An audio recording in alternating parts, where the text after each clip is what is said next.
దేశం ముందే కాదు ప్రపంచం ముందు ప్రధానమంత్రి నరేంద్ర మోదీ పెట్టినటువంటి టార్గెట్. వీటన్నిటిని అచీవ్ చేయాలి అంటే you are the key person.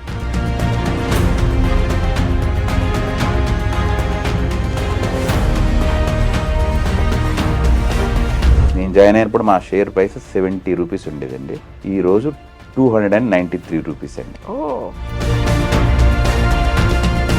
యూజువల్గా ఏదైనా డ్యామ్ కడుతున్నారు, అక్కడ ఇంకేదో ప్రాజెక్ట్ వస్తుంది అనుకున్నాడు, భూ నిర్వాసితుల దగ్గర నుంచి ఒక ప్రొటెస్ట్ అనేది వస్తుంది. అసలు మేము ఎందుకు ఇవ్వాలి, మీరు ఎందుకు కట్టాలి? వాళ్ళ తాతల దగ్గర నుంచి అక్కడ ఉంటున్నారు వాళ్ళు. అలాంటి వాళ్ళ ఇళ్ళని, వాళ్ళ పొలాలని మనకి ప్రాజెక్ట్స్ కోసం ఇవ్వాలంటే వాళ్ళకి ఎంత బాధ ఉంటుంది వాళ్ళకి. బట్ మనం జనరల్గా అది అర్థం చేసుకోం. జనరల్గా ప్రజలకి ఒప్పించవచ్చు, కొంచెం అర్థం చేసుకుంటారు. అక్కడ మీరు నదిని డైవర్ట్ చేస్తున్నారు. సడన్ గా ఎలా మారుతుందో తెలియదు. డైవర్షన్ చేయడం అంటే అంత ఈజీగా తవ్వుకుంటూ వెళ్ళిపోవడం కాదు. దీని వెనకాల బోల్డ్ అంత ఆలోచించాలి. భవిష్యత్తు గురించి ప్రణాళికలు ఉండాలి. ప్రజల్ని ఎలా డీల్ చేస్తున్నాము, ప్రకృతిని ఎలా డీల్ చేస్తున్నాము, ఆ తర్వాత ఎకో బ్యాలెన్స్ అనేది ఎలా మెయింటైన్ చేస్తున్నాం అనేది. నా టైప్ ఆఫ్ మేనేజ్మెంట్ డిఫరెంట్ గా ఉంటుంది మొదటి నుంచి కూడా. నమస్తే, నేను Kavitha. Welcome to business icons with I dream. యూజువల్గానే వివిధ రంగాలకు చెందినటువంటి ప్రముఖులు అనగానే మనకు పర్టికులర్గా డాక్టర్లు, సైంటిస్టులు, ఇంజనీర్లు ఇలాంటి వాళ్ళే గుర్తొస్తుంటారు.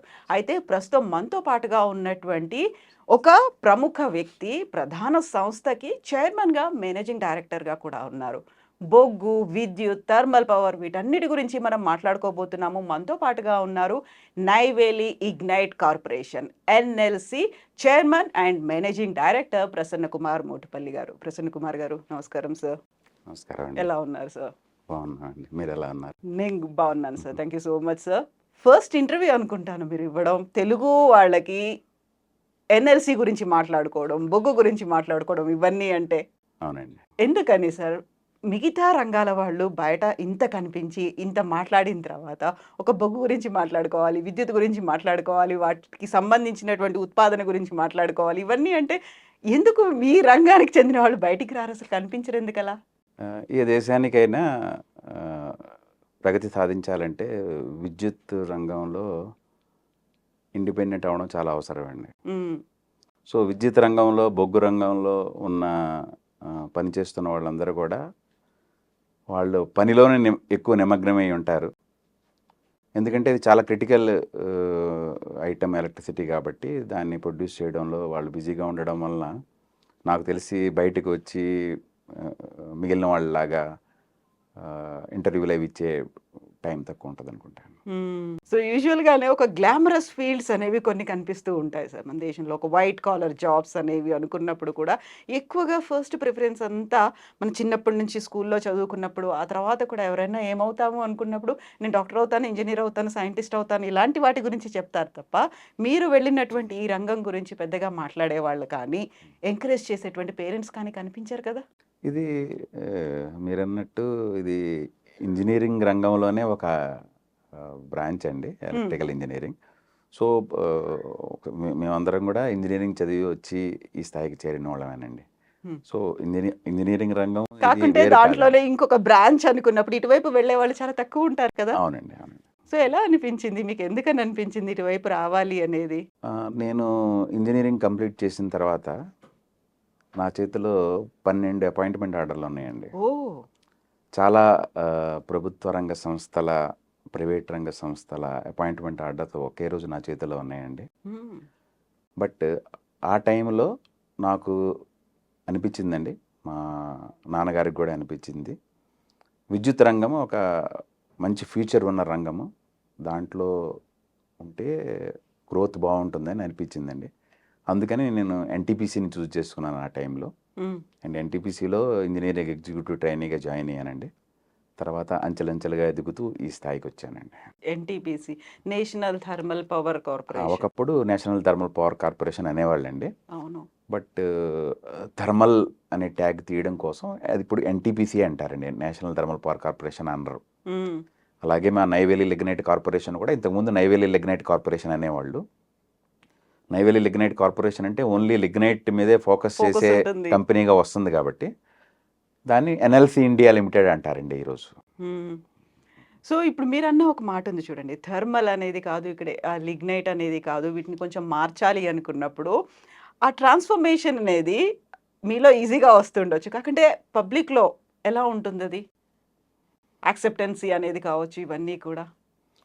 మనకి ఇప్పటిదాకా ఉన్నటువంటి టెక్నాలజీ కావచ్చు, మిగతా వాటన్నిట్లల్లో కూడా. కానీ నేను ముందు చెప్పినట్టు ఎనర్జీ మన ఏ కంట్రీ గ్రోత్‌కైనా చాలా ఇంపార్టెంట్ అండి. అది అందరికీ ఆ విషయం తెలుసు. మనకి ఇంట్లో ఒక 5 నిమిషాలు పవర్ పోతే మనం ఆహ్, హ్మ్, ఎంత డిఫికల్టీ ఫేస్ చేస్తామో అందరికీ తెలుసు. దానివలన ద ఆ సెక్టర్ గురించి అందరికీ మంచి అభిప్రాయం ఆటోమేటిక్‌గా వస్తుందండి. ఒకప్పుడు అలా అనిపిచ్చేది. బొగ్గు రంగం గానీ, పవర్ రంగం గానీ అవి కొంచెం డిఫికల్ట్ సెక్టర్స్ అనిపిచ్చేవండి. కానీ దాని అవసరం బట్టి ఇప్పుడు ప్రస్తుతం దాని గురించి మంచి అభిప్రాయం అందరికీ ఉందండి. సో, ఎన్‌టీపీసీలో జాయిన్ అయ్యారు. యాస్ ఎ ఫస్ట్ జాబ్ అక్కడి నుంచి వచ్చిన తర్వాత ఎన్‌టీపీసీ నుంచి. అవునండి. ఆ తర్వాత గుజరాత్ స్టేట్ కోసం మీరు అక్కడ ఎన్‌టీపీసీలో నేను ఇంజినీరింగ్ కంప్లీట్ అవ్వగానే ఎన్‌టీపీసీలో జాయిన్ అయ్యానండి. As an executive engineer trainee. Hmm. అది మా బ్యాచ్‌లో 550 మంది జాయిన్ అయ్యారండి. అది 13థ్ బ్యాచ్ ట్రైనీ మాట. హ్మ్. సో, అందులో 556 మందిలో నేను ప్రథముడిగా వచ్చానండి. నాకు అందులో గోల్డ్ మెడల్ కూడా వచ్చింది. ఏ ఇయర్స్ ఇది? 1 ఇయర్ నేను చేసిన పనికి దానికి నాకు గోల్డ్ మెడల్ కూడా వచ్చిందన్నమాట. ఎప్పుడు జాయిన్ అయ్యారు సార్ నేను మీరు? ఏ ఇయర్‌లో? 1988లో జాయిన్ అయ్యానండి. హ్మ్. సో, ఆ సంవత్సరం నేను చేసిన ట్రైనింగ్‌కి గాను అందరిలో కల్లా నన్ను ప్రథముడిగా గోల్డ్ మెడల్ ఇచ్చారండి. ఆ తర్వాత నేను శక్తినగర్ అని ఈ దేశంలోనే అతిపెద్ద థర్మల్ పవర్ స్టేషన్ ఆ టైంలో అండి 2000 megawatt Singrauli super thermal power station అని ఒకటుందండి. అది బెనారస్‌కి దగ్గరలో అండి. సో, అక్కడ నన్ను ఇంజినీర్‌గా పోస్ట్ చేశారండి. అసలు నేను ఎన్‌టీపీసీ మెయిన్‌గా జాయిన్ అవ్వడానికి కారణం ఏంటంటే, మాది భద్రాచలం. హ్మ్. సో, భద్రాచలం, సింగరేణి కాలనీస్ ఏరియాలో ఉండేవాళ్ళం. రామగుండంలో ఎన్‌టీపీసీ ప్లాంట్ కూడా ఉంది. సో, నేను ముఖ్యంగా ఎన్‌టీపీసీని ఎంచుకోవడానికి కారణం ఒకటేమో ఎనర్జీ సెక్టర్‌లో గ్రోత్ ఉంటుందని, ఇంకోటి ఇంటికి దగ్గరగా ఉండొచ్చని. హ్మ్. బట్ అందుకని కూడా నేను చాలా కష్టపడి ఆ ట్రైనింగ్ పీరియడ్‌ని చాలా సక్సెస్‌ఫుల్‌గా చేసి ఫస్ట్ వచ్చానండి. బట్ ఆర్గనైజేషనల్ రిక్వైర్మెంట్ ప్రకారం నన్ను రామగుండం పవర్ స్టేషన్‌లో పోస్ట్ చేయకుండా నన్ను Singrauli super thermal power station post చేశారండి. అప్పటి వరకు నేనెప్పుడూ మన రాష్ట్రాన్ని వదిలి వదిలి బయటికి వెళ్ళలేదు. వెళ్ళలేదు. హ్మ్. సో, అడిగినా కూడా ఇదే చెప్పారన్నమాట. ఆర్గనైజేషన్ రిక్వైర్మెంట్ అని చెప్పారు. చాలా దూరం కాదు.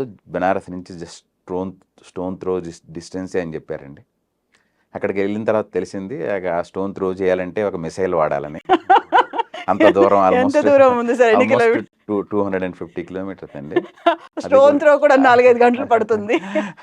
అది కూడా చాలా ట్రాన్స్‌పోర్టేషన్ సిస్టమ్ కూడా అంత ఇదిగా ఉండేది కాదు. హ్మ్. సో, అక్కడికెళ్ళేదాకా చాలా రోజుల వరకు చాలా బాధపడ్డాం. ఇక్కడే పోస్టింగ్ అయింది ఏంటి అని చెప్పి. అవును. బట్ ఒకసారి అక్కడికెళ్ళిన తర్వాత అక్కడ వర్కింగ్ నేచరు, అక్కడ మనుషుల యొక్క మనస్తత్వం, అక్కడ టీమ్ వర్కింగ్ యాట్రిబ్యూట్స్ అవన్నీ కూడా చాలా నచ్చి ఒకసారి అక్కడికి చేరిన తర్వాత ఇంకెప్పుడు అనుకోలేదండి వెనక్కి వద్దామని ఉద్దేశంతో. రామగుండాన్ని మిస్ అవుతున్నాను. లేకంటే ఇక్కడున్నటువంటి దగ్గరలో ఉంటుంది. ఇది కంటిన్యూ అయిందా? లేకుంటే వదిలేసారా దాన్ని? లేదండి. అంటే అక్కడ మేము ఉన్న టౌన్‌షిప్‌లో గూడా మన తెలుగు వాళ్ళందరూ గూడా కలిసికట్టుగా ఉంటూ హ్మ్. అన్ని తెలుగు కార్యక్రమాలు చేస్తూ ముందుకెళ్ళేవాళ్ళండి. దాన్ని బట్టి అసలు మేము అక్కడికెళ్ళిపోయిన తర్వాత మేము తెలుగు రాష్ట్రాలని వదిలి వచ్చామని ఎప్పుడు అనిపిచ్చేది కాదు. సో, అన్నీ తెలుగు పండగలు, అన్ని తెలుగు కార్యక్రమాలు అన్నీ గూడా అక్కడ ఆహ్, ఉండేవండి. దాంతో ఎప్పుడు మాకు అనిపిచ్చేది కాదు. హ్మ్. దూరంగా ఉంటున్నామని. అక్కడ ఎన్నేళ్ళు చేశారు అక్కడ సార్ ఆల్మోస్ట్ 10 సంవత్సరాలు చేశానండి. 88-98 అండి. హుహు.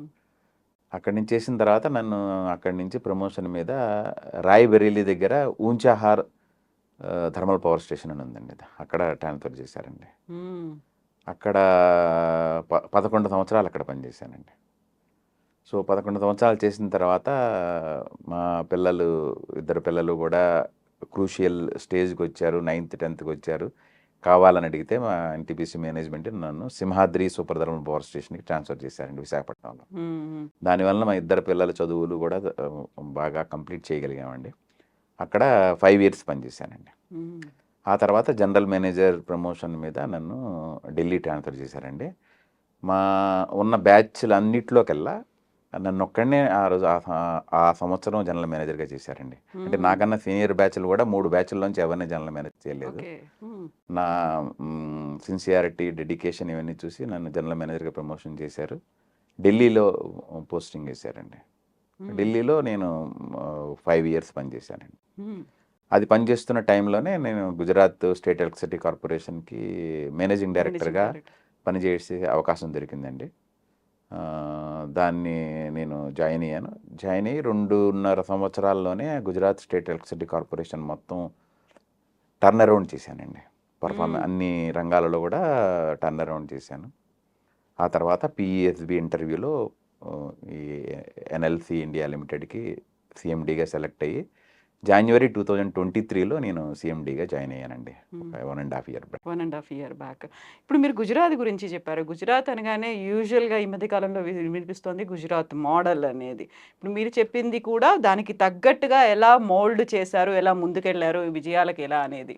నేను గుజరాత్ స్టేట్ ఎలక్ట్రిసిటీ కార్పొరేషన్కి ఎండిగా జాయిన్ అయిన మొదటి రోజే వాళ్ళ గుజరాత్ ముఖ్యమంత్రి నన్ను పిలిచారండి. అప్పుడు ఎవరు, మోడీ ఉన్నట్టున్నారు కదా, నరేంద్ర కాదండి, మోడీది కాదండి, ఆయన పటేల్ గారు ఉండేవాళ్ళండి. అప్పటికి మోదీ పిఎంగా వెళ్ళిపోయారు. మోదీ పిఎంగా వెళ్ళిపోయారు. ఓకే. సో పిలిచి క్లియర్ కట్ చెప్పారండి, నీ వర్కింగ్లో మేము ఏ విధంగా ఇంటర్ఫియర్ అవ్వం, నేనవను, మా మినిస్ట్రీ కూడా ఎవరు అవ్వరు, నువ్వు ఫ్రీడమ్గా వర్క్ చేయొచ్చు, నేను ఒకవేళ ఏదైనా చెప్పినా కూడా మీరు చేయక్కర్లేదు, నువ్వు స్టేట్ ఇంట్రెస్ట్లో, కంట్రీ ఇంట్రెస్ట్లో ఏది బెస్ట్ అయితే అదే చేయని చెప్పారండి. ఆ మాట ఎప్పటికీ నా చెవుల్లో మోగుతుంది. ఫ్రీ హ్యాండ్ లాగా 2.5 సంవత్సరాలు ఆ మాట వాళ్ళు నిలబెట్టుకున్నారండి. నేను చేసే ప్రతి ఇనిషియేటివ్కి, ప్రతి కొత్త పనికి, పర్ఫార్మెన్స్ ఇంప్రూవ్మెంట్కి, అన్నిటికీ కూడా వాళ్ళు పూర్తిగా సపోర్ట్ ఇచ్చారండి. దానివల్లనే ఇవన్నీ చేయగలిగాను. అది కాకుండా అక్కడ మా GSCCL Gujarat state electricity corporation team అండి, 8,000 ఎంప్లాయీస్ ఉన్న టీం అన్నమాట. చాలా మంచి టీం అన్నమాట. వాళ్ళకు ఒక డైరెక్షన్ ఇస్తే ఆ డైరెక్షన్లో వర్క్ చేస్తూ ముందుకెళ్తారన్నమాట. అందువలన అక్కడ చాలా అచీవ్మెంట్స్ చేయగలిగామండి. సోలార్ పవర్ రంగంలో, బ్యాటరీ స్టోరేజ్ సిస్టమ్ రంగంలో, పవర్ ప్రొడక్షన్లో, అవైలబిలిటీ, రిలయబిలిటీలో, న్యూ ఇనిషియేటివ్స్లో అన్నిట్లో కూడా లీడ్ తీసుకొని చేశాను.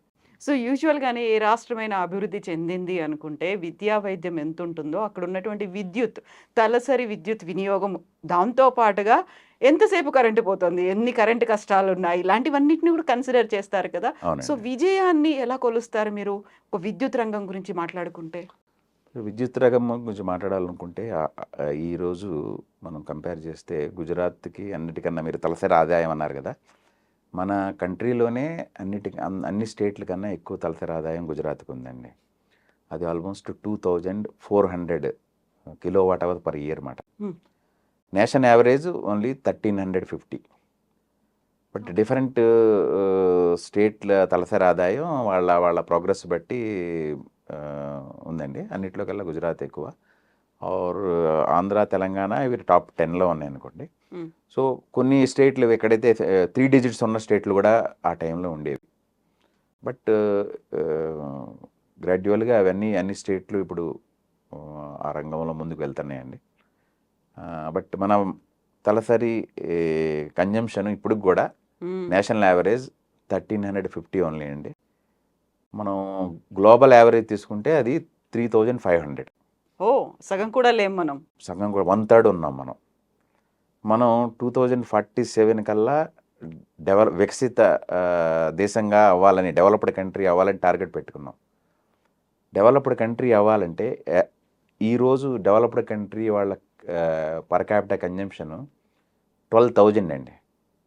సో మనం 1,350, 1,400 తలసరి ఆదాయం నుంచి 2047 వరకు డెవలప్డ్ కంట్రీ అవ్వాలంటే ఆల్మోస్ట్ 10 times మన జనరేషన్, కన్జంప్షన్ పెంచాలండి. సో ఈ విధంగా ఈ ఈ రంగం చాలా కీలకమైంది మనం డెవలప్డ్ కంట్రీ అవ్వడానికి. ఎగ్జాక్ట్లీ. మనం దాన్ని తలసరి వినియోగాన్ని ఎంత పెంచుకోవాలో, తలసరిగా వినియోగించేటువంటి ఆ క్వాలిటీ కూడా అంతే ఉండాలి అనేది. అవునండి, అవునండి. సో మనం అందరికీ ఇచ్చేసాము, పవర్ బాగుంది, దాని సప్లై బాగుంది అనే దానికంటే కూడా క్వాలిటీ ఇస్తున్నామా క్వాలిటీ లేదా అనేది పవర్ కూడా ఉంటుంది. చాలా ఇంపార్టెంట్ అండి అది. Quality power, uninterrupted power, affordable power, Hmm. ఈ 3 కూడా చాలా ఇంపార్టెంట్ అండి. సో ఎఫోర్డబుల్ పవర్ అనుకున్నప్పుడు చాలా కాలం వినిపించేది అక్కడ ఆ రాష్ట్రానికి సంబంధించి విద్యుత్ ఉత్పత్తి కేంద్రాలు లేనప్పుడు పక్క రాష్ట్రాల నుంచి తీసుకుంటాయి అనేది. పక్క రాష్ట్రాల నుంచి ఎంతకు తీసుకుంటాయి ప్రభుత్వం, ఎంత నిర్ణయిస్తుంది, ప్రైవేట్ వ్యక్తులు ఎంత తీసుకుంటారు, ఈ లెక్కలన్నీ కూడా ఇటీవలి కాలంలో తెలంగాణ రాష్ట్రంలో చాలా ఎక్కువ వినిపించాయి. యూజువల్గా మీరు ఆ డిపార్ట్మెంట్ని హెడ్ చేస్తున్నప్పుడు అక్కడ థర్మల్ కార్పొరేషన్ లేకపోతే ఆ, గుజరాత్ని అక్కడ ఉన్నటువంటి స్టేట్ ఎలక్ట్రిసిటీ డిపార్ట్మెంట్ దాంట్లో మీరు కీ రోల్లో ఉన్నప్పుడు ఇలాంటివన్నీ ఉంటాయి కదా. ఫస్ట్ ప్రయారిటీ మన రాష్ట్రానికి ఇస్తున్నామా లేకంటే పక్క రాష్ట్రాలకు ఇవ్వాలా, ఎక్కువ డబ్బులు ఇస్తున్నారు కాబట్టి వాళ్ళకి చెల్లించాలా, లేదు మన ప్రజలు ముఖ్యమా, ఎలా డెసిషన్స్ తీసుకుంటారు అసలు? కదండి, యాక్చువల్గా ఈ electricity distribution system set procedure ఉందండి. దాంట్లో మెరిట్ ఆర్డర్ సిస్టమ్ అని ఒకటి ఉందండి. స్టేట్ గవర్నమెంట్కి ఉండే పవర్ ప్లాంట్ పవర్ ఆ స్టేట్ గవర్నమెంట్స్కి వెళ్తుంది. కాబట్టి మనం దాని గురించి ఆలోచించాల్సిన పని లేదు. ఎంత ఎంత వాళ్ళు ప్రొడ్యూస్ చేస్తే అంతా ఆ స్టేట్ గవర్నమెంట్కే వెళ్తుంది. దాని గురించి ఆలోచించాల్సిన పని లేదు. కానీ మనం బయట నుంచి పవర్ తీసుకుంటున్నాం అనుకోండి, వేరే స్టేట్ నుంచి పవర్ తీసుకుంటున్నాం. సో మనకి మెరిట్ ఆర్డర్ సిస్టమ్ అని ఒక సిస్టమ్ ఫాలో అవుతుందండి. అందులో ఏంటంటే మనకి ఇప్పుడు ఈ టైంలో మనకి పవర్ కావాలంటే ఈ టైంలో మనకి ఎవరు చీప్ పవర్ ఇస్తున్నారు చూసుకొని వాళ్ళ దగ్గర నుంచి మనం పవర్ తీసుకుంటామండి. ఇది ఏంటంటే ఇది రౌండ్ ది క్లాక్ బేసిస్లో ఎప్పుడు కూడా ఇది అవుతూ ఉంటుంది. అది మనకి ప్రతిసారి ఆ విధంగా మనకి పవర్ దొరక్కపోవచ్చు కాబట్టి ముందు కొంచెం లాంగ్ టర్మ్ అగ్రిమెంట్స్ కూడా మనం చేసుకుంటుంటాం అన్నమాట. లాంగ్ టర్మ్ అగ్రిమెంట్స్ ఒక రేటుతో చేసుకుంటుంటాం. సో ఒక్కోసారి ఏమవుతుందంటే కోల్ డిమాండ్ ఎక్కువ తక్కువ అవడం వలన మనం తీసుకున్న ఆ డెసిషన్ మనకి తర్వాత కరెక్ట్ కాదనపోవచ్చు.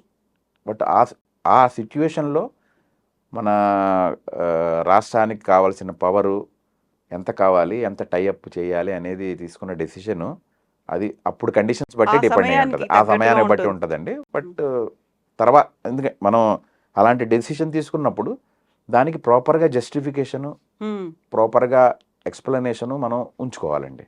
లేకపోతే ఏంటంటే 4 సంవత్సరాల తర్వాత ఎవరన్నా అడిగితే మన దగ్గర ఆన్సర్ లేకపోతే మాత్రం అది వేరే విధంగా చూస్తారు.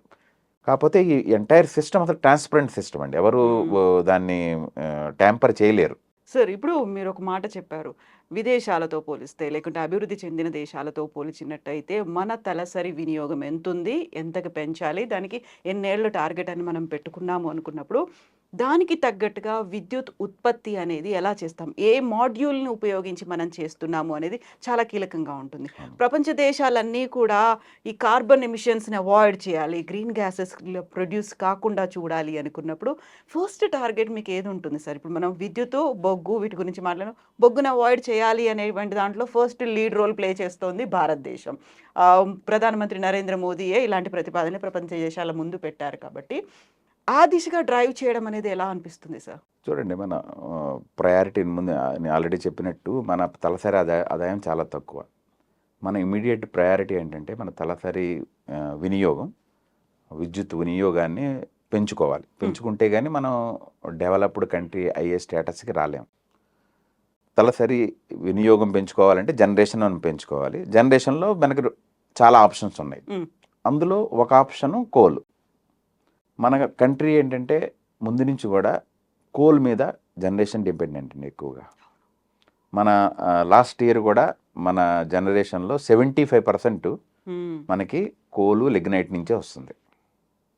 మిగిలిన 25% మిగిలిన సోర్సెస్ నుంచి వస్తుంది. హైడ్రో నుంచి కూడా కొంచెం మినిమల్ వస్తుంది, న్యూక్లియర్ నుంచి వస్తుంది. మనం మిగిలిన దేశాలలాగా మన దగ్గర సహజ వనరులు అంత ఎక్కువ లేవండి. మిగిలిన సహజ వనరులు లైక్ పెట్రోల్ కానీ, డీజిల్ కానీ, న్యాచురల్ గ్యాస్ కానీ, హైడ్రో పవర్లో హ్యూజ్ రిజర్వాయర్స్ కానీ మన దగ్గర లేవండి. అందుకని మన డిపెండెన్స్ ముందు నుంచి కూడా కోల్ మీదే ఎక్కువ ఉంది. ఇప్పుడు మన టోటల్ కన్జంప్షన్ 10 times పెంచుకోవాలి 2047 వరకు. అంతవరకు పెంచుకోవాలి అంటే మనం కోల్ని ఫేజ్ అవుట్ చేసేసి మనం అంతవరకు పెంచుకోవడం అంటే కుదరదండి. హ్మ్.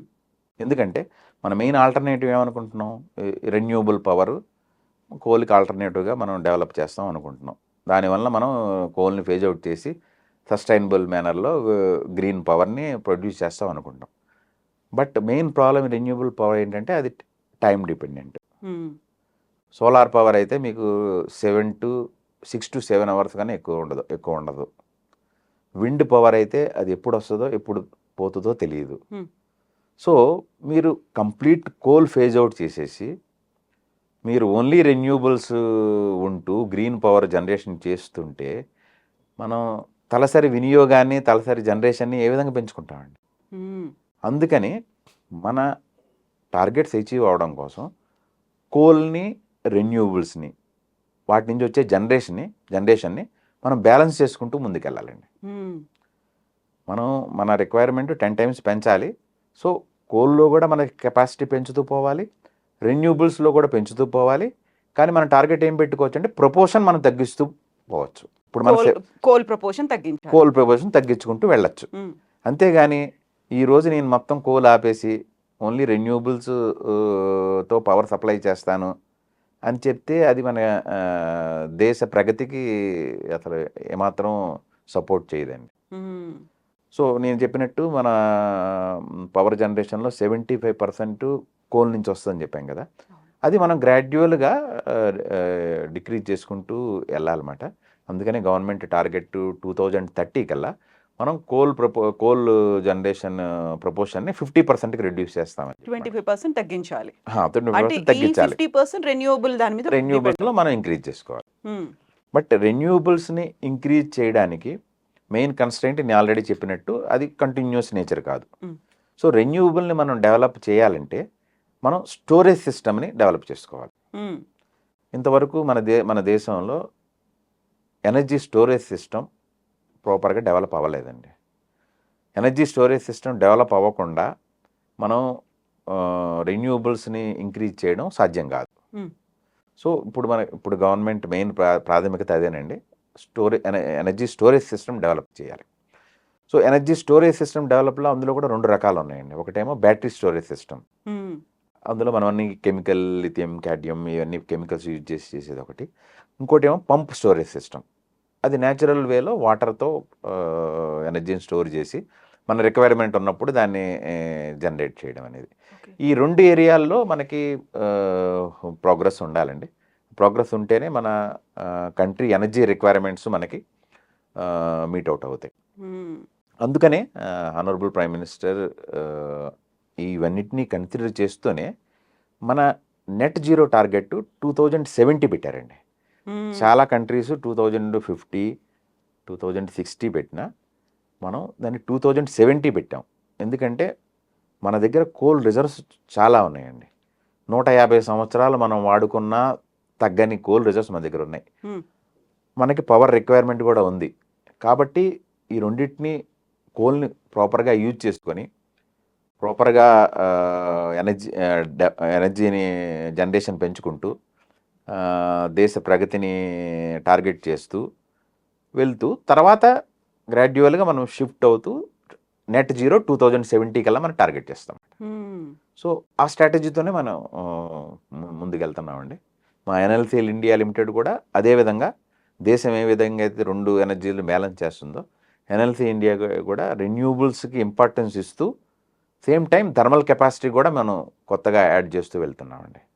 ఇప్పుడు మన దేశం అయితే ఒక టార్గెట్ పెట్టుకుంది 2030 కల్లా రెన్యూవబుల్ ఎనర్జీని కొంచెం పెంచుకోవాలి, కోల్ని తగ్గించాలి, 50-50 బ్యాలెన్స్ చేసుకోవాలి. మిగిలింది 6 ఏళ్ళు మాత్రమే. గవర్నమెంట్ అయితే ఒక టార్గెట్ పెట్టుకుంది. ఆ 6 ఏళ్ల ఛాలెంజ్లో మీరు దీన్ని 50-50 చేయడం అనేది, ఆ టార్గెట్, ఆ గోల్ని మీరు ఎలా రీచ్ అవుతారు? ఒక ఛాలెంజింగ్గా అనిపిస్తుందా ఈ టాస్క్?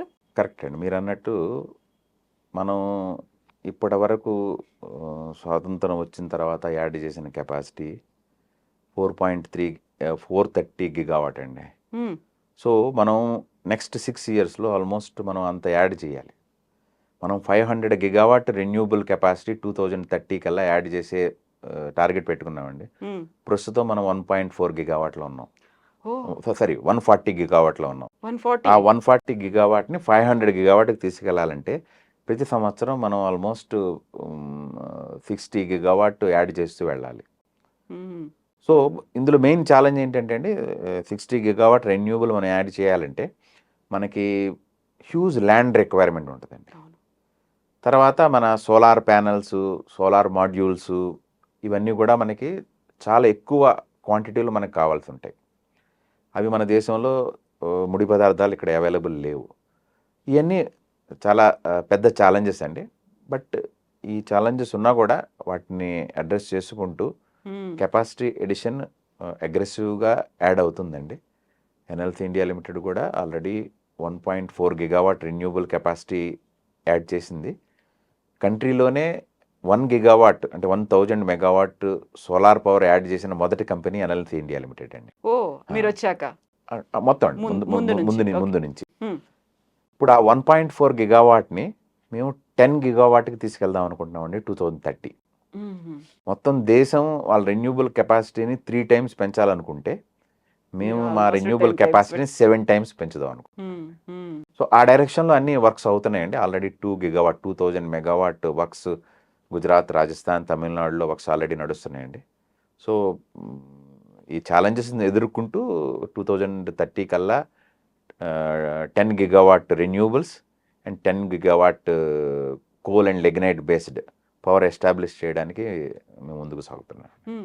సో ఈ పెట్టుకున్నటువంటి టార్గెట్ కేవలం మనకి మనం పెట్టుకున్న టార్గెట్ కాదు. ప్రపంచ దేశాల ముందు ప్రధానమంత్రి నరేంద్ర మోదీ వెళ్ళి ఒక ప్రతిపాదన చేసినప్పుడు మన దేశ భవిష్యత్తు అనేది మీరు చెప్పినట్టుగా కోల్ మీదే బేస్ అయి ఉంటుంది అనుకున్నప్పుడు ఇవన్నీ క్యాలిక్యులేషన్స్ చేశారా లేదా, లేకుంటే ఒక ప్రతిపాదన ఒక విశ్వగురువు లేకుంటే ఒక పెద్దన్నలాగా మోదీ భావిస్తున్నారు కాబట్టి ఆయన వెళ్ళి చెప్పారా అనేటువంటి బోల్డ్ అన్ని ఆ టైంలో డౌట్స్ అనేవి కనిపించాయి కదా.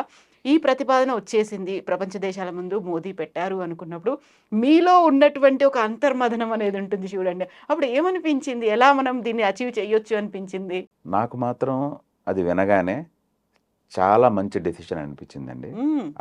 అది ఓన్లీ పాపులారిటీ కోసమో దేనికోసమో చెప్పిన డెసిషన్గా నాకు అనిపించలేదు. ఓకే. ఎందుకంటే నేను కూడా నా క్యాలిక్యులేషన్ ప్రకారం కూడా ఆల్మోస్ట్ దాని దగ్గరే వస్తుందండి. అందుకనే 2070 వరకు మనకి టైం ఇవ్వడం కోసం చాలా హోంవర్క్ చేసి, చాలా అనాలిసిస్ చేసి, తర్వాత ఫైనల్గా దీన్ని డిసైడ్ చేసి 2070 వరకల్లా నువ్వు నెట్ జీరో అవుతుంది అని టార్గెట్ పెట్టారండి. సో నేను అది వినగానే ముందు నేను అనుకున్నది కూడా అదేమాట. అది చాలా కరెక్ట్ అండి. ఇప్పుడు 2070కి నెట్ జీరో అంటే కోల్ అనేది అప్పటికి అసలు మనం యూస్ చేయం, మెల్లిమెల్లిగా గ్రాడ్యువల్గా తగ్గించుకుంటూ వెళ్తాం, అంతేనా? కాదండి, కాదు, మ్మ్. అది ఒక మిస్కన్సెప్షన్. దాన్ని అది నేను క్లారిఫై అర్థం కావట్లేదు. చేస్తాను. నెట్ జీరో అని ఏం చేస్తారు? దాన్ని క్లారిఫై చేస్తానండి. ఆ. నెట్ జీరో అంటే ఏంటంటే మీరు ఎంత కార్బన్ అట్మాస్ఫియర్లోకి యాడ్ చేస్తున్నారో అంత కార్బన్ మీరు అట్మాస్ఫియర్ నుంచి అబ్జర్వ్ చేయాలి. అది నెట్ జీరో. మ్మ్. Okay okay. అక్కడ బ్యాలెన్స్ అనేది అక్కడ ఉండాలి. ఆ బ్యాలెన్స్ జీరో ఉండాలి, జీరో అవ్వాలి. మ్మ్. మీరు ఎంత ఈ ప్రాసెస్ వలన మీరు కార్బన్ యాడ్ చేస్తున్నారు అట్మాస్ఫియర్కి, అంత కార్బన్ మీరు అట్మాస్ఫియర్ నుంచి కలెక్ట్ చేయగలగాలి. అది నెట్ జీరో. మ్మ్. ఇప్పుడు కూడా మనం ఏంటంటే నడుస్తున్న థర్మల్ పవర్ స్టేషన్స్ అన్నీ కూడా అవి అన్నీ ఎస్టాబ్లిష్ చేసి 20 సంవత్సరాలు 30 సంవత్సరాలు అయింది. ఇప్పుడు కూడా ఎన్విరాన్మెంటల్ నామ్స్ చాలా స్ట్రింజెంట్ అయ్యాయి. అయినా కూడా ఈ థర్మల్ పవర్ స్టేషన్స్ బంద్ అవ్వలేదు. ఎందుకంటే ఆ ఎన్విరాన్మెంటల్ నామ్స్ అచీవ్ చేయడానికి ఏమేమి ఎక్విప్మెంట్ కావాలో వాటిని వాళ్ళు ఎస్టాబ్లిష్ చేసుకుంటున్నారు. లైక్ సల్ఫర్ డయాక్సైడ్ ఒకప్పుడు 400 ppm లిమిట్ ఉండేదండి. దాన్ని ఎన్విరాన్మెంట్ రెడ్యూస్ చేసి ఇప్పుడు 50 ppm ఉండాలన్నారు. సో దానికోసం టెక్నాలజికల్ ఆన్సర్ ఉంది. Flu gas desulphurisation unit, FGDs అంటారండి. వాటిని అన్ని థర్మల్ పవర్ స్టేషన్లో ఎస్టాబ్లిష్ చేస్తున్నారు. సో విత్ ఎస్టాబ్లిషింగ్ FGDs మనం ఆ 50 లిమిట్ ఉంది చూడండి, ఆ లిమిట్ అచీవ్ చేయగలుగుతాం. ఇదే విధంగా మనం ముందుకు వెళ్ళిన తర్వాత కూడా మన రిక్వైర్మెంట్ ఏంటి? మన రిక్వైర్మెంట్ కార్బన్ ఎంత యాడ్ చేస్తామో అంత మనం అబ్జర్వ్ చేయాలి. సో దానికోసం టెక్నాలజీస్ ఇప్పుడు అన్నీ డెవలప్ అవుతున్నాయండి. అందులో carbon sequesterization, carbon sink, carbon absorption, అంట్లో వాటన్నిటిలో ఆ రంగాల్లో చాలా రీసెర్చ్ జరుగుతుందండి. సో నేను అనుకుంటుంది ఏంటంటే ఈవెన్ 2070లో కూడా మీకు కోల్ బేస్డ్ జనరేషన్ అవుతుంది. కాకపోతే ఈ కార్బన్ సీక్వెస్టరైజేషన్ వీటన్నిటి వలన ఏమవుతుందంటే మన నెట్ జీరో మెయింటైన్ చేయగలుగుతాం అప్పుడు కూడా. సో ఈవెన్ 2070లో కూడా కోల్ బేస్డ్ పవర్ జనరేషన్ ఉంటుందన్నమాట. So net zero is not coal zero అని నా అభిప్రాయం. సో దానికి కావాల్సినటువంటి టెక్నాలజికల్గా ఎలాంటి డెవలప్మెంట్స్ ఉంటాయి, లేకుంటే ఎక్విప్మెంట్స్ ఎలా ఉంటాయి అనే దాంతో పాటుగా ఫారెస్టైజేషన్, అడవుల్ని పెంచాలి అనే కరెక్ట్ అండి, కాన్సెప్ట్, కరెక్ట్ అది అండి. ఎలా చేస్తారు చాలా మీరు? చాలా సరైన మాట మీరు చెప్పారు. ఒకటేమో టెక్నాలజీలో మ్మ్. మనం ఈ విధంగా కార్బన్ సీక్వెస్ట్రైజేషన్, మనకి అవైలబుల్ ఉన్న న్యాచురల్ కార్బన్ సీక్వెస్టర్స్ ట్రీస్ అండి. మ్మ్. అందుకని చెప్పేసి ట్రీస్ని ఈ కార్బన్ న్యూట్రల్ చేయడం కోసం, నెట్ జీరో చేయడం కోసం మనం యూజ్ చేసుకోవచ్చండి. ఈ రంగంలో మ్మ్. ఎన్ఎల్సి ఇండియా చాలా ముందుందండి మిగిలిన ఓ. కంపెనీ అన్నిటికన్నా. ఓకే. ఎన్ఎల్సి ఇండియా అనగానే సస్టైనబుల్ పవర్ జనరేషన్, మ్మ్. గ్రీన్ మైనింగ్ అని అందరి దృష్టిలోకి వస్తుందండి. మ్మ్. మ్మ్. ఎందుకంటే మేము చేసే మైనింగ్ యాక్టివిటీ కూడా ఒక different type of mining activity అండి. మ్మ్. అందులో మేము బ్లాస్టింగ్ చేయం, ట్రక్కులతో ట్రాన్స్పోర్టేషన్ చేయం, మ్మ్. మనం ఓవర్ బర్డెన్ కానీ లిగ్నైట్ కానీ రెండు రిమూవల్స్ కూడా మనం కన్వేయర్ ద్వారానే చేస్తామండి. ఓకే. సో ఎక్కడైతే మీకు డస్ట్ ఎమిషన్ అస్సలు ఉండదన్నమాట. ఓకే. తర్వాత మైన్ లిగ్నైట్ కానీ కోల్ కానీ తీసేసిన తర్వాత ఆ ల్యాండ్ని ఇమీడియట్గా మేము రీపర్పస్ చేస్తామండి. మ్మ్. నేను చెప్పాను కదా మీకు, మా నైవేలి టౌన్షిప్లో 3 కోట్ల ట్రీస్ ఉన్నాయి. మ్మ్. మా మైన్స్లో టౌన్షిప్లో కలిపి 3 కోట్ల ట్రీస్ ఉన్నాయంటే మేము లిగ్నైట్ తీసేసిన తర్వాత ఆ ల్యాండ్స్ని మంచి వాటర్ బాడీస్గా ఎఫారెస్టేషన్ అన్నీ డెవలప్ చేస్తామండి. ఎన్ని ఏకర్స్ లో ఉంది సార్ ఇది? మాది ఆల్మోస్ట్ 2500 ఏకర్లలో మేము మొత్తం ఎఫారెస్టేషన్ డెవలప్ చేసామండి. ఎవరైనా వచ్చి చూస్తే తెలుస్తుంది అన్నమాట అక్కడ అసలు మైనింగ్ అయిందా, ఇది ఒక పిక్నిక్ స్పాటా అని. మా ఈ ఎఫారెస్టేషన్ ఏరియా, ఆ వాటర్ బాడీస్ అవన్నీ చూసి పాండిచ్చేరి గవర్నమెంట్ మాతో ఎంఓయూ కూడా చేసుకుందండి. మ్మ్. ఫ్రీక్వెంట్గా టూరిస్ట్ వస్తుంటారు. ఈ ఎఫారెస్టేషన్ సక్సెస్ఫుల్ అయిందా లేదా చెప్పడానికి ఒక ఇండెక్స్ ఉందండి. మ్మ్. అదేంటంటే ఎన్ని వెరైటీస్ ఆఫ్ బర్డ్స్ అక్కడికి వస్తున్నాయని, యా, ఎకో సిస్టమ్ ఎలా ఉంది ఎకో అనే- సిస్టమ్ ఎలా ఉందని. మ్మ్. దాన్ని మేము స్టడీ చేయించామండి. 183 స్పైసెస్, ఈ బర్డ్ స్పీసెస్ ఇక్కడికి మా నైవేలిలో ఇప్పటికీ ఆ ఎఫారెస్టేషన్ ఏరియాలో వస్తాయండి. అది ఇండికేట్ ఏం చేస్తుందంటే మేము వాటికి friendlyగా ఉంది atmosphere. నార్మల్సీ హెల్తీగా ఉందన్నమాట. మ్మ్. సో ఈ ఈ కాలంలో మైనింగ్ అయినా పవర్ జనరేషన్ అయినా మనం దాన్ని సస్టైనబుల్ చేస్తే కానీ అది యాక్సెప్టబిలిటీ లేదండి. అందుకని మా టార్గెట్ ఎప్పుడైనా ఏమంటే దాన్ని ఆ ఏరియాని ఇమీడియట్గా ఎఫారెస్టేషన్ చేయడం, దానిలో ఈకో సిస్టమ్ను 100% రిస్టోర్ చేయడం మేము ఒక టార్గెట్గా పెట్టుకున్నామండి. అది కాకుండా కొంచెం మైన్ రిస్టోర్ అయిన ల్యాండ్ ఎక్కడైతే మేము లిగ్నైట్ తీసామో, మ్మ్. ల్యాండ్ని సరిచేసామో, అక్కడ first time in the country మేము 50 మెగావాట్ సోలార్ ప్లాంట్ కూడా దాని మీద పెట్టబోతున్నామండి. ఓకే. మైన్లో రిక్లెయిమ్ చేసిన ల్యాండ్ మీద పెట్టే first solar power station 50 megawatt కెపాసిటీది ఎన్ఎల్సి ఇండియా లిమిటెడే చేస్తుంది. That's great sir. నిజంగా ఇప్పుడు మనకి అక్కడ ఏదైనా మైనింగ్ జరిగింది అనుకోండి, అదంతా ఎకలాజికల్ ఇంబ్యాలెన్స్ అవుతుంది, ప్రకృతి సమతుల్యత అక్కడ దెబ్బతింటుంది అని అనుకుంటారు. లేకుంటే ఆ గుంతలు అనేవి భారీ భారీగా పడి ఉంటాయి, అవి ఇంకా పనికిరావు, ఆ తర్వాత డేంజరస్ స్పాట్స్గా మారుతుంటాయి, ఇవన్నీ ఉంటాయి. ఇంకా ఆ తర్వాత అక్కడ ప్రకృతి సహకరించదు అనేటువంటి ఒక మాట కూడా ఉంటుంది. వాటన్నిటిని మళ్ళీ రీస్టోర్ చేయడం మనకే కాదు, మీరు చెప్పినట్టుగా ఇన్ని రకాల బర్డ్ స్పీసెస్కి కూడా అదొక ఎన్విరాన్మెంట్గా ఉంది, వాటికి ఒక ఆవాసాన్ని కల్పిస్తోంది అనుకున్నప్పుడు దీనికంటూ కూడా ఒక విజన్ ఉండాలి కదా. జస్ట్ లైక్ దట్ ఇలా అయిపోదు కదా అది. అవునండి, కాదండి. మ్మ్. అదే చెప్పేదండి. మేము ఆ target sustainable mining and sustainable power generation మొదటి నుంచి కూడా మా టార్గెట్లో ఉందండి. ఈరోజు కూడా మేము ఒక మైన్లో లిగ్నైట్ తీసేసిన తర్వాత దాన్ని ఇమీడియట్గా వాటర్ బాడీస్ కింద, న్యాచురల్ దిస్ కింద, ఎఫారెస్టేషన్ కింద కన్వర్ట్ చేయడానికి ఇమీడియట్గా మేము యాక్షన్స్ తీసుకుంటూ ఉంటామండి.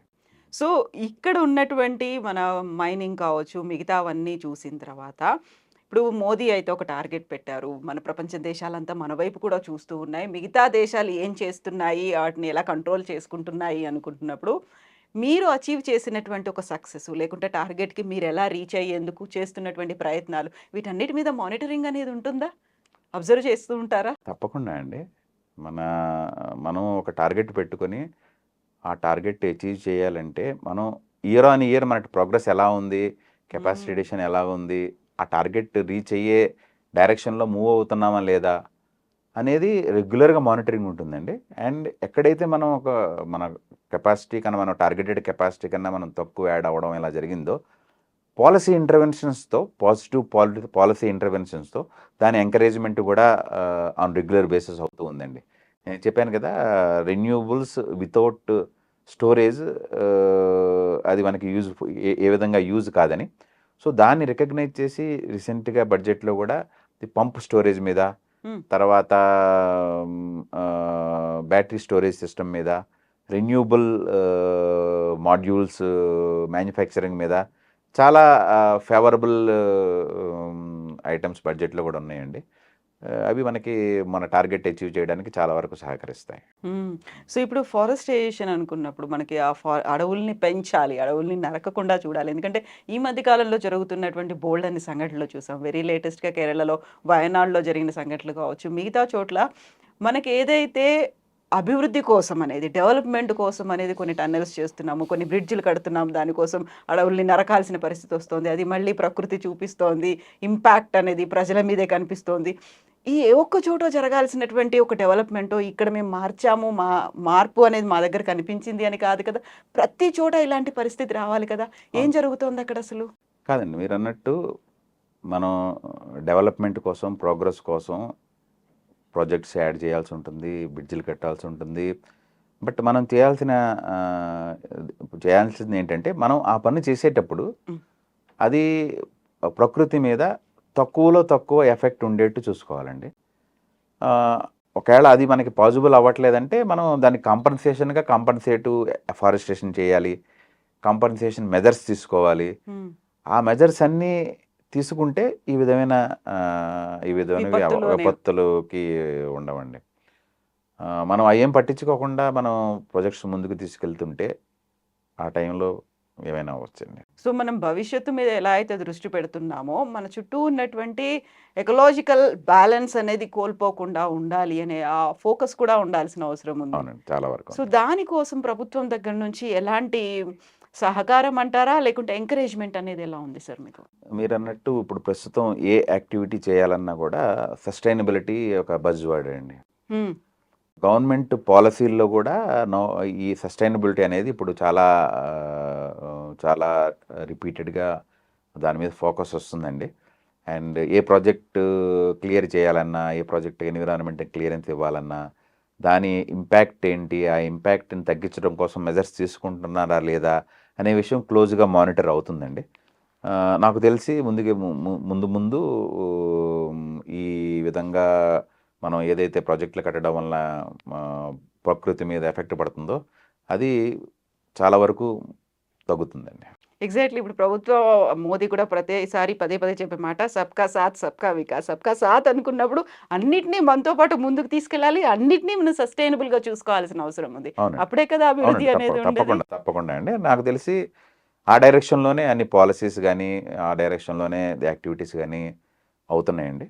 సో మీరు ఈ బొగ్గు, విద్యుత్ ఇవన్నీ మాట్లాడుకుంటూ ఉన్నప్పుడు కొన్నిసార్లు అసలు యాక్చువల్గా మనం ఏమనుకున్నాము, ఏమయ్యాము, నిజంగా ఆ డైరెక్షన్లోనే ఉన్నానా, చిన్నప్పుడు నేను ఏం కోరుకున్నాను, ఆ తర్వాత ఇంజనీరింగ్ చేసినప్పుడు ఏమి ఆశించాను, ఆ టార్గెట్ అదే గోల్లో వెళ్తున్నానా, ఎలా అనిపించింది ప్రసన్న కుమార్ గారికి?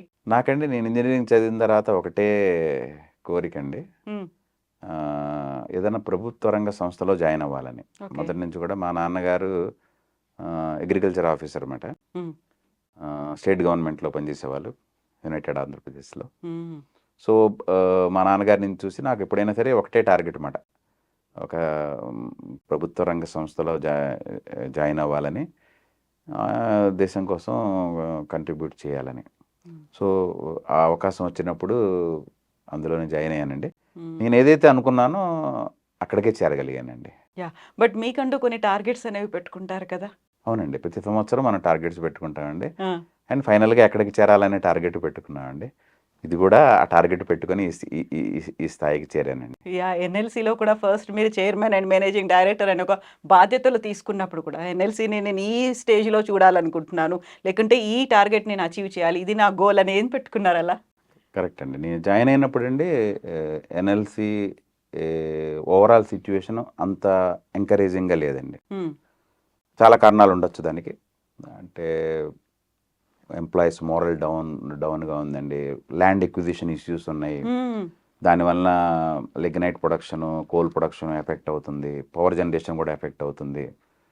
సో ఆ స్టేజ్లో నేను సిఎండిగా జాయిన్ అయ్యానండి. సో ముందు నేను పొనుకుంది ఏంటంటే, ముందు మా టీం మెంబర్స్ కాన్ఫిడెన్స్, వాళ్ళ మోరల్ బూస్ట్ చేయాలని ఆ విధంగా చాలా మెజర్స్ తీసుకున్నామండి. ఆ ఎంకరేజ్మెంట్ వలన ఇంతకుముందు ఉన్న డెసిషన్ పెరాలిసిస్ లాంటి సిచ్యువేషన్ నుంచి quick and prompt decisions level వరకు తీసుకొచ్చామండి. సో ఆ స్టేజ్లో మా కంపెనీ మీద ఇన్వెస్టర్స్ కాన్ఫిడెన్స్ కూడా చాలా తక్కువ ఉండేదండి. ఓకే. సో ఈ quick decisions, all round improvement in performance, తర్వాత projects capacity addition, green initiatives, వీటన్నిటి వలన మా ఈ 1.5 ఇయర్లోనే మా market capitalization almost 4 times increase అయిందండి. వీటన్నిటికీ మెయిన్ కారణం మా ఎన్ఎల్సిఐఎల్ టీం అండి. ఓకే. నేను వాళ్ళకి ఒక డైరెక్షన్ ఇచ్చాను అంతవరకే, కానీ యాక్చువల్గా పనిచేసి యాక్చువల్గా ఈ లెవెల్కి తీసుకొచ్చింది మా ఎన్ఎల్సిఐఎల్ టీం మెంబర్స్ అనమాట. ఇప్పుడు ల్యాండ్ అక్విజిషన్ అన్నారు అనగానే మనకి యూజువల్గా ఏదైనా డ్యామ్ కడుతున్నారు, అక్కడ ఇంకేదో ప్రాజెక్ట్ వస్తుంది అనుకున్నాడు, భూ నిర్వాసితుల దగ్గర నుంచి ఒక ప్రొటెస్ట్ అనేది వస్తుంది. అసలు మేము ఎందుకు ఇవ్వాలి, మీరు ఎందుకు కట్టాలి, ఆ కంపెన్సేషన్ అనేది కూడా ఈజీగా మ్యాచ్ అవ్వదు, యాక్సెప్ట్ చేయరు కదా. ఇలాంటివి ఒక టఫ్ టాస్క్ అనిపిస్తాయి కదా, ఎలా డీల్ చేస్తారు? చూడండి, ఏదైనా ఆర్గనైజేషన్లోనే, ఇప్పుడు ప్రస్తుతం మనం పనిచేస్తున్న ఆర్గనైజేషన్లోనే మనకి ఈ ఆర్గనైజేషన్లో ఇక్కడి నుంచి ఇంకొక బ్రాంచ్కి ట్రాన్స్ఫర్ చేస్తేనే మనం అల్లాడిపోతాం. అలాంటిది వాళ్ళ తాతల దగ్గర నుంచి అక్కడ ఉంటున్నారు వాళ్ళు. అలాంటి వాళ్ళ ఇళ్ళని, వాళ్ళ పొలాలని మనకి ఈ ప్రాజెక్ట్స్ కోసం ఇవ్వాలంటే వాళ్ళకి ఎంత బాధ ఉంటుంది వాళ్ళకి. సో బట్ మనం జనరల్గా అది అర్థం చేసుకోం జనరల్గా. సో మెయిన్ ఏంటంటే అండి, వాళ్ళకి కొన్ని ఎక్స్పెక్టేషన్స్ ఉంటాయి, ఒక పక్క కొన్ని రూల్స్ ఉంటాయి. సో వాటిని బ్యాలెన్స్ చేస్తూ వాళ్ళని సాటిస్ఫై చేస్తూ ముందుకు తీసుకెళ్తే ఏ పనైనా అవుతుందండి. సో అదే మేము చేసామండి. వాళ్ళకి కొన్ని ఎక్స్పెక్టేషన్స్ ఉన్నాయి. వాళ్ళ ఎక్స్పెక్టేషన్ గురించి చాలా సంవత్సరాల నుంచి ఫైట్ చేస్తున్నారు. వీళ్ళు కొన్ని రూల్స్ ఉన్నాయి అని చెప్పేసి ఆ రూల్స్ ప్రకారం మేము ఇవ్వలేము అని చెప్పేసి కాన్ఫ్లిక్ట్ అంటూ ఉంటుంది. దానివల్ల ల్యాండ్స్ ఏమి మా దగ్గరికి రాలేదు, దానివల్ల ప్రొడక్షన్ ఎఫెక్ట్ కూడా అయ్యింది. ఆ సిచ్యువేషన్లో నేను జాయిన్ అయ్యని చెప్పే కదా. తర్వాత వాళ్ళ కాన్ఫిడెన్స్ని మేము పెంచామండి. ఆ రూల్స్లో ఏ విధంగా పాజిబులో దాన్ని కాంపన్సేషన్ వాళ్ళకి ఇచ్చి, వాళ్ళకి ఓవరాల్గా వాళ్ళ ఏరియాస్ని డెవలప్ చేస్తూ వాళ్ళ కాన్ఫిడెన్స్ వల్ల మేము చేయగలిగామండి. అదిగాక ఈ నైవేలీకి పర్టికులర్గా అక్కడ లిగ్నైట్ ప్రొడక్షన్కి ఒక రివరు ఒక అబ్స్టకిల్గా ఉండేదండి. ఎందుకంటే మనం మైన్ అడ్వాన్స్ అవ్వాలంటే ఆ రివర్ని డైవర్షన్ చేయాల్సి వచ్చేది. సో వాళ్ళు ఏం చేసేవాళ్ళంటే ఎక్కువ శ్రమ తీసుకోకుండా 1 సంవత్సరం 2 సంవత్సరాలకి సరిపడేంత ల్యాండ్ వరకు డైవర్షన్ చేసేసేవాళ్ళు. సో రిపీటెడ్గా ఎవ్రీ 2 years ఆ రివర్ని డైవర్షన్ చేయాల్సి వచ్చేది. లాంగ్ టర్మ్ పర్స్పెక్టివ్లో ఎవరు ఆలోచించలేదు ఇంతకుముందు. సో నేను జాయిన్ అయిన తర్వాత ఏంటి, ప్రతి సంవత్సరం ఈ రివర్స్ని డైవర్షన్ చేసుకోవడం ఏంటి అని చెప్పేసి ఒక మేజర్ స్టెప్ తీసుకొని ఒక నెక్స్ట్ 25 yearsకి సరిపడా ల్యాండ్ ఏరియా దాటి ఆ రివర్ని డైవర్షన్ చేసామండి. అది పరమనార్ రివర్ అని రివర్ అన్నమాట. సో ఆ డైవర్షన్కి మాకు స్టేట్ గవర్నమెంట్ నుండి, సెంట్రల్ గవర్నమెంట్ నుంచి చాలా సపోర్ట్ వచ్చింది. బట్ దాన్ని సక్సెస్ఫుల్గా కంప్లీట్ చేయగలిగాం. కంప్లీట్ చేసి ఇప్పుడు నెక్స్ట్ 25 yearsకు మైనింగ్ యాక్టివిటీకి మాకు అడ్డంకులు ఏమీ లేకుండా మేము ముందుకి వెళ్ళగలుగుతామండి. ఇలాంటి మెజర్స్ చాలా తీసుకున్నాం. దానివల్లనే ఇప్పుడు అన్ని రంగాల్లో కూడా ఎన్ఎల్సి ఇండియా లిమిటెడ్ ముందుందండి. మన ప్లాంట్ పర్ఫార్మెన్స్ కానీ, లిగ్నైట్ ప్రొడక్షన్ కానీ, లాస్ట్ ఇయర్ మేము coal plus lignite production all time highest lignite production చేసామండి. తర్వాత మా 3 ప్లాంట్లు దేశంలోనే అతి ఉత్తమమైన ప్లాంట్లుగా సెంట్రల్ ఎలక్ట్రిసిటీ అథారిటీ రేటింగ్ చేసిందండి. మా మైన్స్కి 13 5-star రేటింగ్ అవార్డ్స్ వచ్చాయండి. ఏ కంపెనీకి అవి రాలేదు. సో ఇవన్నీ కూడా ఈ మెజర్స్ వల్లనే ఎన్ఎల్సిఐఎల్ టీమ్ స్పిరిట్ టీమ్ వర్కింగ్ వల్లనే పాసిబుల్ అయింది. సో ఇప్పుడు ల్యాండ్ అక్విజిషన్ అంటే ఓకే, అక్కడ ఉన్నటువంటి ప్రజలకి ఒప్పించవచ్చు, కొంచెం అర్థం చేసుకుంటారు. అక్కడ మీరు నదిని డైవర్ట్ చేస్తున్నారు. నదికి ఎలా చెప్తాం? ఎందుకంటే ఒక్కోసారి మనం ఇంతకుముందు మాట్లాడుకున్నట్టుగా సడన్‌గా ఎలా మారుతుందో తెలీదు. ఎలా టర్న్ అవుట్ అవుతుందో తెలీదు. ఆ దారి మార్చడం, నదికి నడకలు నేర్పించడం అంటారు కదా! కంప్లీట్‌గా దాన్ని డైవర్ట్ చేశారు అనుకుంటే తీసుకోవాల్సినటువంటి జాగ్రత్తలు ప్రజలకు మించి ఉంటాయి అక్కడ. సడెన్‌గా ఎలా డైవర్ట్ అవుతుంది, ఎలా టర్న్ అవుట్ అవుతుందో తెలీదు. భవిష్యత్తు ఎలా ఉంటుందో తెలీదు. ఎప్పుడు వర్షాలు ఎక్కువ పడతాయో తెలీదు. అప్పుడు ఇంకా ఎక్కువ కేర్ తీసుకోవాలి కదా! అవునండి. మీరు అన్నది 100% కరెక్టు. ఒక నది డైవర్షన్ చేయడం అంటే అంత ఈజీ కాదండి. కాదసలు. దాని వెనక చాలా డిజైను, చాలా ప్లానింగు, చాలా టైమ్లీ ఎగ్జిక్యూషన్ ఇవన్నీ ఉండాలండి. హ్మ్. ఆల్మోస్ట్ అవన్నీ యాక్టివిటీస్ ప్రాపర్ వేలో చేసామండి. అండ్ 20 రోజుల్లో 2,00,000 క్యూబిక్ మీటర్ ఆఫ్ ఎర్త్ మెటీరియల్ని రిమూవ్ చేసామండి. అంతవరకు ఎక్కడ అయ్యి ఉండదు అది. హ్మ్. అండ్ ఆ రివర్ కూడా మనం కావలసినంత డీప్ చేసామండి. ఎందుకంటే మీరు అన్నట్టు మనం డైవర్షన్ చేసి వెళ్ళిపోయిన తర్వాత ఆ కెపాసిటీ కన్నా ఎక్కువ వాటర్ వచ్చిందనుకోండి, ఆ చుట్టుపక్కల గ్రామాలన్నీ మునిగిపోతాయి. మునిగిపోతాయి అవి. సో అవన్నీ లేకుండా మనం అన్ని మార్జిన్ తీసుకొని ఆ రివర్ని డీప్గా చేసామండి. ఆ తర్వాత 2 మాన్సూన్ సీజన్స్ పాస్ అయ్యాయి. చాలా చక్కగా రివర్ ఫ్లో అయిందండి. సో మేము తీసుకున్న జాగ్రత్తలన్నీ కూడా అక్కడ ఫలించాయండి. యూజువల్‌గానే ఎక్కడ నిల్వలున్నాయి, దాన్ని ఐడెంటిఫై చేయడం, అక్కడ కోల్ ఉందా, లిగ్నైట్ ఉందా అని ఐడెంటిఫై చేసుకుంటూ, తవ్వుకుంటూ వెళ్ళిపోవడం కాదు. దీని వెనకాల బోలెడంత ఆలోచించాలి.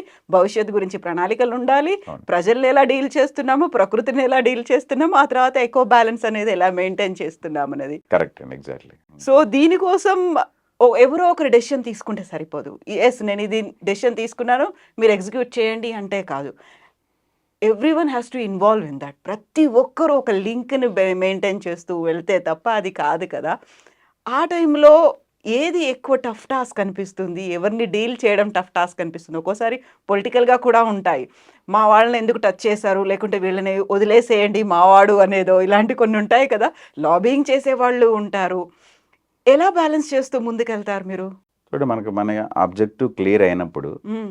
ఇవన్నీ కూడా మనం ఏమీ చేయలేమండి. చాలా ప్రెజర్స్ ఉంటాయి, చాలా రకాలుగా ఉంటాయి. బట్ మనం కంపెనీ ఇంట్రెస్ట్, కంట్రీ ఇంట్రెస్ట్‌లో ఒక పని చేస్తూ ముందుకెళ్తున్నప్పుడు వీటన్నిటిని ఎదుర్కొని వెళ్ళొచ్చండి.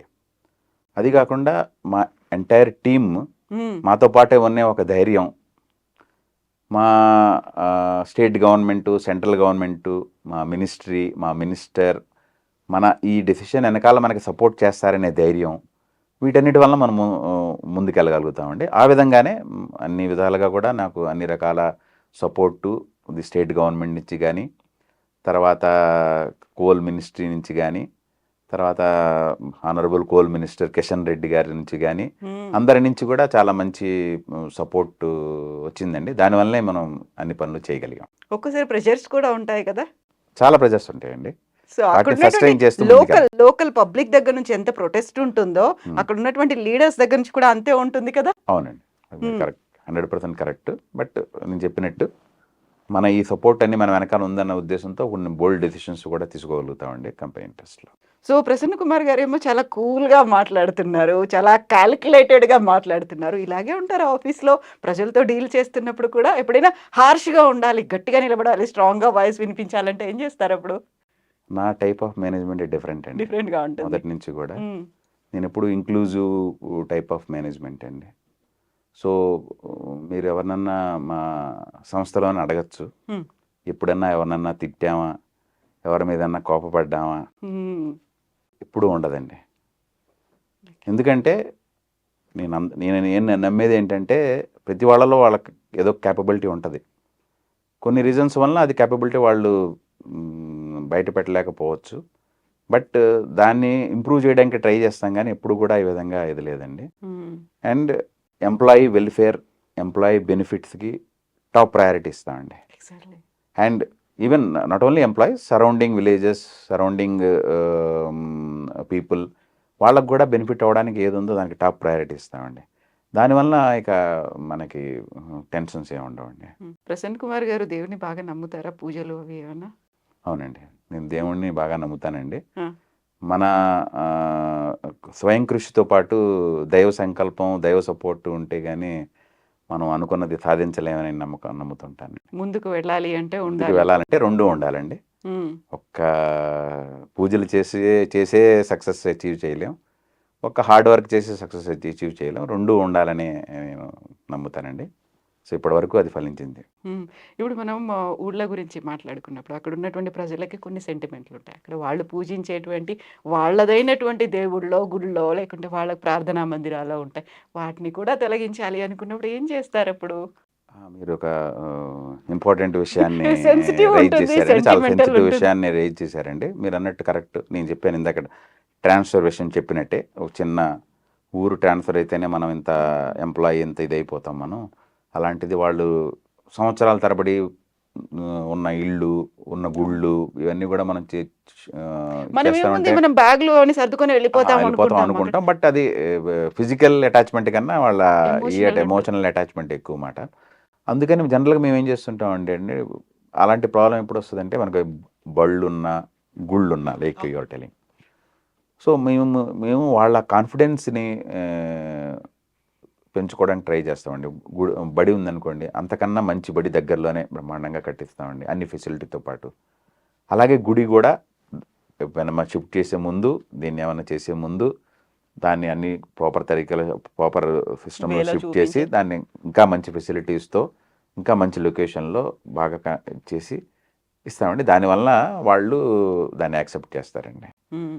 సో, ఇలా వాళ్ళ యాక్సెప్టెన్స్ ఉంటేనే మనం చేయగలం. మనస్ఫూర్తిగా అయితేనే అది మనం చేయగలం. హ్మ్.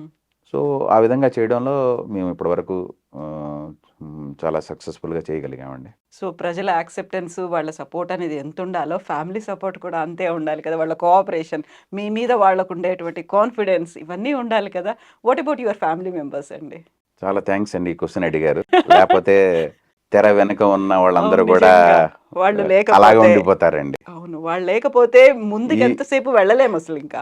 ఈ విషయంలో నేను చాలా అదృష్టవంతుడండి. మా శ్రీమతి రాధికా మోటుపల్లి. అసలు నా విజయం వెనక అసలు మెయిన్ కారణం అంటే తనేనండి. హ్మ్. మొదటి నుంచి కూడా నేను ఆఫీస్ పనుల్లో రెగ్యులర్‌గా ఎప్పుడు కూడా అసలు ఆఫీస్‌లోనే ఎక్కువ టైం స్పెండ్ చేస్తూ ఉన్న టైంలో కూడా అసలు ఏమాత్రం చిరాకు పడకుండా అసలు ఫుల్‌గా మోరల్ సపోర్ట్ ఇస్తూ మొదటి నుంచి ఉన్నారండి. అది కూడా ఇక్కడ కాదు మీరన్నీ ఏ ఆ! రాష్ట్రాల్లో వేరే తిరిగినప్పుడు. వేరే రాష్ట్రాలండి. చిన్న పిల్లలు ఉండేవాళ్ళు. అవును. అయినా కూడా నాకొక అలవాటు ఏంటంటే అండి, ఏదన్నా మేజర్ ప్రాబ్లమ్ వస్తే ఆ ప్రాబ్లమ్ కంప్లీట్ అయ్యేదాకా ఫోకస్ అంతా అక్కడే ఉంటుంది. అక్కడే ఫోకస్ అక్కడే ఉంటది. హ్మ్. నేను ఇంటికి కూడా రానమాట. అక్కడి నుంచి వచ్చేస్తే అక్కడ ఏమో పనులు సరిగ్గా అవ్వవేమో అని. ఆ లెక్కన నేను 2, 3 రోజులు కూడా అక్కడ ఉండిపోవాల్సొచ్చేదండి. హ్మ్. ఇంకొక ఒక అలవాటేంటంటే నేను బయట ఏం తిననండి. ఓకే. సో, 2 రోజులైనా, 3 రోజులైనా అలా ఉండేవాడిని. వచ్చి ఇంటి దగ్గరే తినేవాళ్ళనమాట. ఓకే. హ్మ్.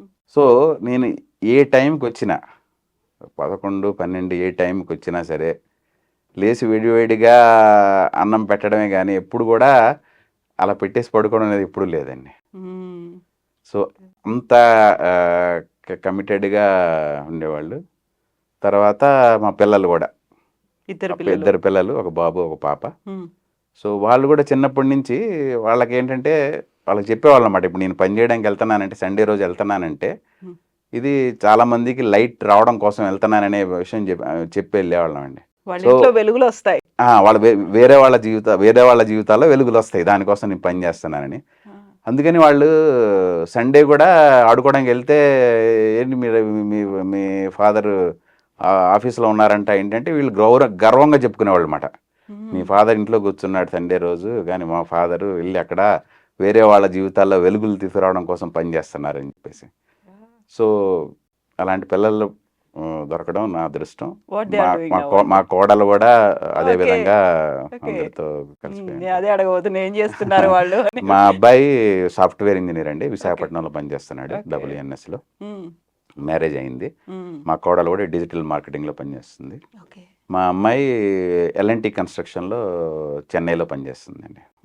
మీరు ఒక మాట అన్నారు, సండేస్ కూడా వెళ్ళాము వెలుగులు తీసుకురావడానికి, ఇంకొకరి ఇంట్లల్లో దీపాలు వెలగాలి, లైట్లు కనిపించాలి అనుకున్నప్పుడు కరోనా కాలం అనేది కనిపించింది. ఆ టైంలో ఎవ్రీవన్ వాజ్ ఎట్ హోమ్, బయటికి వెళ్ళేటువంటి పరిస్థితులు లేవు, ఐసోలేట్ అయ్యి ఉండాలి, లేకుంటే సోషల్ డిస్టెన్స్ పాటించాలి అనుకున్నప్పుడు బయటికి వెళ్ళట్లేదు అనుకుంటే ఇంట్లోనే మాకు కావాల్సిన ఫెసిలిటీస్ అన్నీ కావాలి, నాకు కరెంట్ పోకూడదు, టీవీ కనిపించాలి, నాకు యూస్ చేసుకోవడానికి వైఫై ఉండాలి, ఎవ్రీథింగ్ అక్కడే కనిపించాలి, otherwise I will get bored. బయటికి వెళ్ళాలనిపిస్తుంది, బయటికి వెళ్ళకుండా ఉండడానికి చేసేటువంటి కార్యక్రమాలన్నీ ఇంట్లోనే ఉండాలి. అప్పుడు కావాల్సింది ఖచ్చితంగా పవర్ అనేది ఉండాలి. విద్యుత్ కన్సంప్షన్ కూడా అప్పుడు బాగా పెరిగింది, ఎండలు ఎక్కువ ఉన్నాయి కాబట్టి ఏసీలు కావాలి. ఏసీలు కావాలి. ఇవన్నీ అనుకున్నప్పుడు ఒకదానికొకటి ఇంటర్లింక్ అయి ఉంటాయి కదా, ఆ టైంలో ఏం చేసేవాళ్ళు మరి మీరు? సో నేను కరోనా టైంలో సగం పార్ట్ కరోనా టైంలో ఎన్టీపీసీలో ఉన్నానండి, సగం పార్ట్ గుజరాత్లో ఉన్నానండి. ఓకే. మొత్తం కరోనా పీరియడ్ కానీ ఏ పీరియడ్ కానీ ఈవెన్ లాక్డౌన్లో కూడా ఇప్పటి వరకు నేను ఆఫీస్కి వెళ్లకుండా ఏ రోజు లేదండి. ఓకే. మొత్తం అన్ని ప్రికాషన్స్ తీసుకునేవాళ్ళం. ఏవైతే ఉన్నాయో సూట్లు వేసుకునేవాళ్ళం, మాస్కులు పెట్టుకునేవాళ్ళం, గ్లౌజులు పెట్టుకునేవాళ్ళం, మొత్తం పైనుంచి కింద దాకా అన్ని ప్రికాషన్స్ తీసుకునేవాళ్ళం. బట్ ఒక్క రోజు కూడా ఈవెన్ లాక్డౌన్ టైంలో కూడా ఆఫీస్కి వెళ్లకుండా, ప్లాంట్కి వెళ్లకుండా ఎప్పుడు అవ్వలేదండి. సో ఇలా చాలామంది ఈ విధంగా చేశారు. దానివల్లనే మనం అంత కరోనా టైంలో కూడా, లాక్డౌన్ పీరియడ్లో కూడా అన్ఇంటరప్టెడ్ పవర్ అందరికీ మనం సప్లై చేయగలిగామంటే ఇలాంటి ఎఫర్ట్ చేసిన ఎంతోమంది ఉన్నారండి. ఎగ్జాక్ట్లీ. లేకపోతే అప్పుడు ఇంకా ఇంట్లో కూర్చోలేకపోయే వాళ్ళం, బయటికి వెళ్ళడానికి రూల్స్ ఒప్పుకోలేదు, అసలు ఏం చేయాలో అర్థం కాని కండిషన్ అది. అవునండి.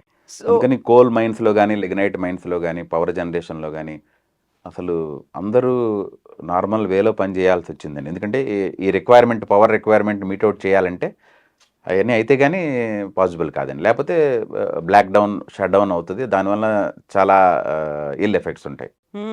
ఆ టైంలో ఎంతసేపు హాస్పిటల్స్ అన్నీ ఫుల్ అయిపోయాయి, బెడ్స్ ఉన్నాయి, డాక్టర్స్ ఉన్నారు, కంప్లీట్ హెల్త్ ఇండస్ట్రీ అంతా అవేర్గా ఉంది, అందరూ అలర్ట్గా ఉన్నారు అనుకున్నప్పుడు దాని వెనకాల మీరు ఉన్నారు. బట్ దాని గురించి పెద్దగా బయటికి రాలేదు కదా, మాట్లాడుకోలేదు కదా ఎక్కువగా. కాదండి, తర్వాత చాలా మాట్లాడుకున్నారు. ముందైతే నాకు గుజరాత్ గవర్నమెంట్ నుంచి హైయెస్ట్ అవార్డు వచ్చిందండి ఈ పర్పస్ కోసం. సో బట్ అన్ని అవార్డుల కన్నా మనం ప్రాపర్గా ఆ టైంలో కంట్రిబ్యూట్ చేయగలిగాం, పవర్ సప్లై అన్ని చోట్ల మెయింటైన్ చేయగలిగాం అనేది మెయిన్ సాటిస్ఫాక్షన్. కోవిడ్ వారియర్స్ అనగానే ఫస్ట్ గుర్తొచ్చేది అక్కడ డాక్టర్లు, లేకుంటే హెల్త్ కేర్ సిబ్బంది, ఆ తర్వాత జర్నలిస్టులు, ఇలాంటి వాళ్ళు కనిపించారు, పోలీసులు కనిపించారు. వాళ్ళ వెనకాల ఉండి ఎస్ మేమే మెయిన్ ఉన్నాం ఇక్కడ అని చెప్పింది, సైలెంట్గా వర్క్ చేస్తూ వెళ్ళిపోయారు.